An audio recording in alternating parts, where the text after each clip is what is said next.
Happy Wednesday. Happy Look how beautiful Wednesday, it is. yes. And Boomer loves it because I always try to snuggle into him. She was like playing footsie with me. Yeah, I like to snuggle into my boy. Back off, woman. Yeah. How are you? I'm good.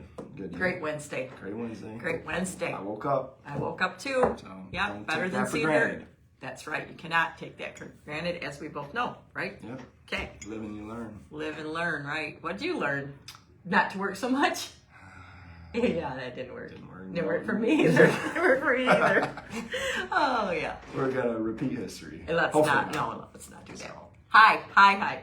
Positive from here, right? We're positive from here. Today, we are going to talk about a very confusing subject, which is buyer's closing cost, right? Buyer's closing cost and kind of that approaching the closing table, you know, what we're trying to sort through from a cash to close needs and how we can structure things, you know, while the deal's in the works. We like to do things on the front end. Yes, instead of the back end. And be as transparent to, if you're writing an offer, you don't want to change the deal midway through with the seller, right? That's a good way to ruin reputation and change things on our side. We don't like change. I honestly just had that situation yesterday with a very, very good client of mine where no fault of the other agent involved, we had a really bad lender. Yeah. And we are like on the day of closing have to change lenders.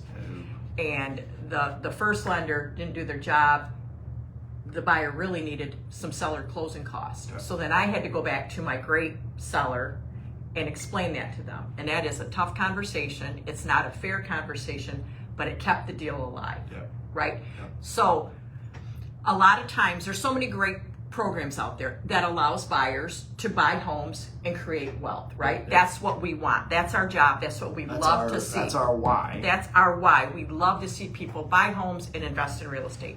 But a lot of times a buyer has their down payment, or sometimes they don't even have a lot of down payment, like for some loans, right? Yep. Wow. So then we have to ask the seller to help with those costs, right? So that's typically about 3%. Isn't that what you see? That's the general rule of thumb. Kind of. There are this matrix of down payments and all this stuff of what's allowable, but generally speaking, 3% is what's allowable acceptable. And acceptable, right? And but then there's other costs that go with that, right? And that gets very confusing to people when they say, "Oh, well, I thought my down payment was whatever, 5%." I've had a conversation a lot. So when you buy a home, there's really three components of your closing costs, your prepaids, all of that wrapped into one number, okay? That's your cash to close needs. Okay. Right. That's what I need to bring in, a certified check. A certified check or a wire to the title company to allow you to buy that home. Everybody knows of the down payment. And there's, like you said, different programs that allow lower down payments, you know. Up to 20, 30, 50%. Right. I mean, you can bring in 90% loan or down payment if you want. Right. Not typical, but that's your prerogative. Right. Down payment is usually the biggest piece of the pie, so to speak. Then you've got your true closing costs. So underwriting fees, processing fees, title fees, appraisals, things like that. Those are true costs. Those are poof. At my bank, we're very low on true closing costs. Yes. And that's something that people should really be comparing, because we just had that too. It's not apples to apples. They think, oh, I got this great deal. Then they start looking. You know, I just saw a commercial for call it an online lender. Now is getting into your world, real estate. Yeah. Now they're giving people $10,000. Well, when that number is way high to begin with, 10,000, you know. Just saying. You're paying for it one way or the other. You're paying for catchy commercials when you go with those types of lenders. Yep. Okay? Or agents. Yeah. So you've got your down payment, that's one component, your closing costs, which again, title, appraisal, underwriting fee. Then you've got your prepaid and escrow type items. you have to prepay your homeowner's insurance. 1 year, 1 year. prepaid. Yep. You're doing that. So if that's $1,000 policy, that's $1,000 you have to bring in. People say, well, that's a cost. Like the bank cost. We don't get that. That goes to your insurance agent when Right. insurance or title insurance is Yes. cutting checks. That's part of it though. And if depending on where you're at in the calendar, your property taxes, you might have a credit to the seller, or Right. It just depends all on the washes time out. of year. So there's really 3 components. Right. And I would say, sometimes those closing costs, we're whittling those down, but the prepaids. If you're buying a nice home, expect to have a few $1,000s. In your Easily. prepaid, Your because you prepaid and escrow. prepay your escrow account.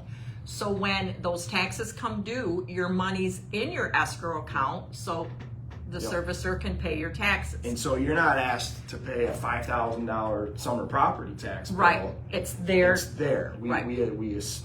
I don't do the calculations. Yes. But that's the same way with your homeowner's insurance. So most loans require you to have your homeowner's insurance and your escrow or taxes in escrow. Yep. So what that means is you're going to prepay that stuff. So next year when your homeowner's comes, your homeowner's insurance, you don't pay it.